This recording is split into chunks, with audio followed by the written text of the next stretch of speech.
Amandamentet që na janë sjell, janë amandamentet që janë propozuar dhe janë dërguar në gjykatë kushtetuese në vitin 2011 dhe në 2012 gjykata ka vendosur për ato amandamente. Kështu që jemi më shumë se një dekadë më pasoj.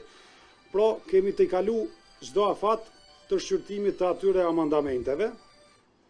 Prandaj komisioni sot mendoj unë profesionalisht, po të hapim debatin, nuk mund të shqyrtojë amendamente kushtetuese të cilat kanë kalu testin e gjykatës kushtetuese një pjesë e tyre, jo të gjitha, një pjesë e ndërxuar, një dekadë e më shumë përpara, sepse rregulloria të shprehmisht duhet 7 ditë mas vendimit të gjykatës kushtetuese. Prandaj në aspektin procedural, do të thonë, pala autorizuar me kushtetut ka propozuar amendamentet që në rastin konkret është presidenti i Republikës. Elementi i dytë esencial që gjykata duhet t'i vlerësoj paraprakisht në kuptimin e paksimit të lirive dhe juririt ka ndodhur dhe kemi gjykimin.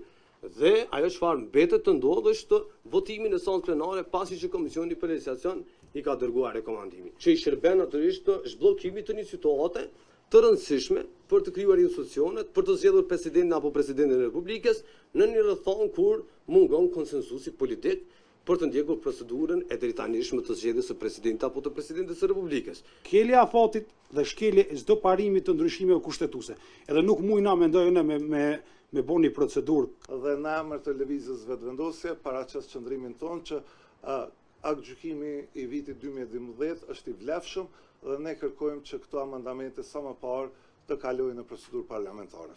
Për mua është shumë e çuditshme pse në këtë kohë, 14 vjet pas afateve kushtetuese, në kohën kur jemi në përmbyllje të afatit kushtetues për zgjedhje të presidentit, vi në kuvend kërkesa për ndryshime kushtetuese. Pse keni gjetë këtë kohë? Sepse, po du t'ju them në rrumë koleg deputet, kushtetuta nuk e besoj që mund të ndryshohet për të zgjedh interesat personale të askujt. Kosova nuk ka krizë kushtetuese.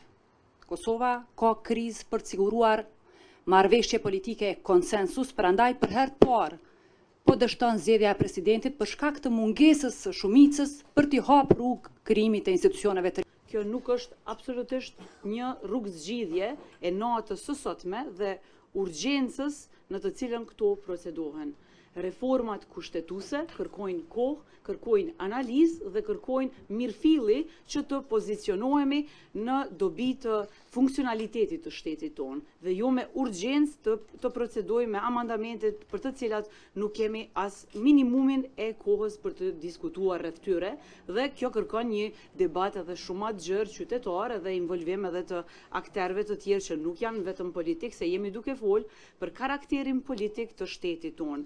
Do me thonë edhe njerë, po thëmë që këto amendamente po procedohen pikrisht në natën e sotme, kur ne duhet të jepnim vendit presidentin e shtetit